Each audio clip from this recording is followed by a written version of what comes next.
Bonjour à tous. Alors, comme vous le savez, nous sommes contraints à rester chez nous. Donc, on va devoir un petit peu s'adapter pour continuer à travailler, même à distance. Alors déjà, je voudrais commencer par rassurer tous les élèves.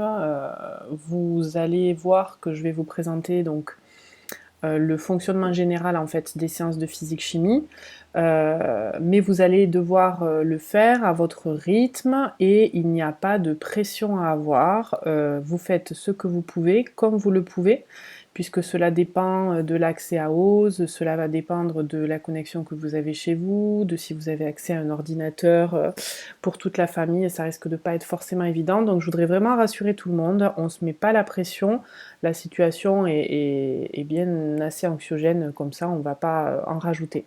Alors je vous présente ici le plan de travail en physique-chimie. Donc premièrement, vous allez avoir un document qui n'est pas nécessaire d'imprimer, mais qui vous permettra de suivre un peu ce que je vais vous demander semaine après semaine, qui va se présenter sous cette forme-là. Donc sur ce document, vous allez retrouver en fait d'une part la semaine concernée, d'autre part les consignes de travail à effectuer sur cette semaine-là, et puis, dans la dernière colonne, c'est le document qui est associé, en fait, ou les documents qui sont associés à la séance en question.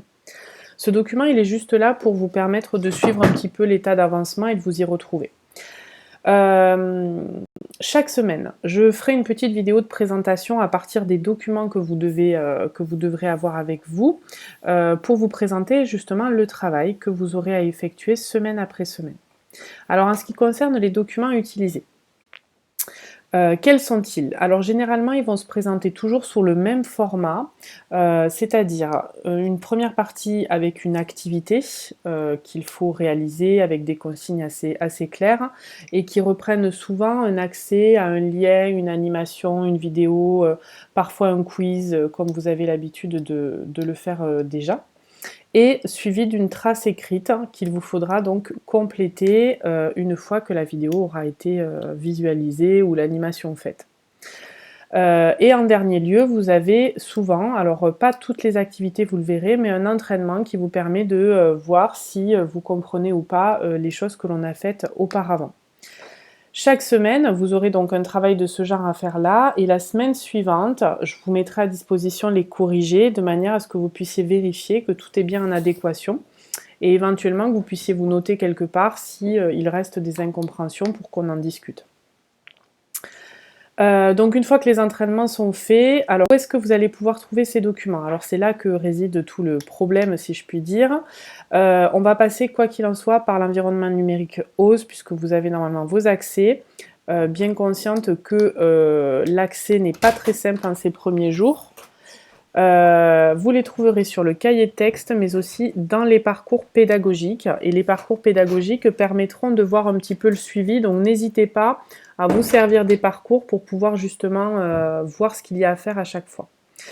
Vous trouverez aussi l'ensemble des documents qui va être mis en ligne si la connexion le permet d'ici la fin de la journée d'aujourd'hui, donc nous sommes le jeudi 19 mars. Sur le site Sciences Physiques Connectées, celui que vous avez l'habitude déjà d'utiliser. Alors si la messagerie OSE ne fonctionne pas, j'ai envoyé un mail à chacun d'entre vous, je suis joignable à l'adresse suivante, donc n'hésitez pas si vous avez des questions, si vous voulez me renvoyer vos travaux, c'est basé sur le volontariat, c'est-à-dire qu'il n'y a aucune obligation, mais vous pouvez me joindre donc sur l'adresse bonin.enseignement@gmail.com. Alors maintenant que je vous ai présenté l'intégralité du mode de fonctionnement, eh bien vous allez pouvoir passer au travail qui vous est demandé sur le plan de travail. Bon courage à tous et à très bientôt.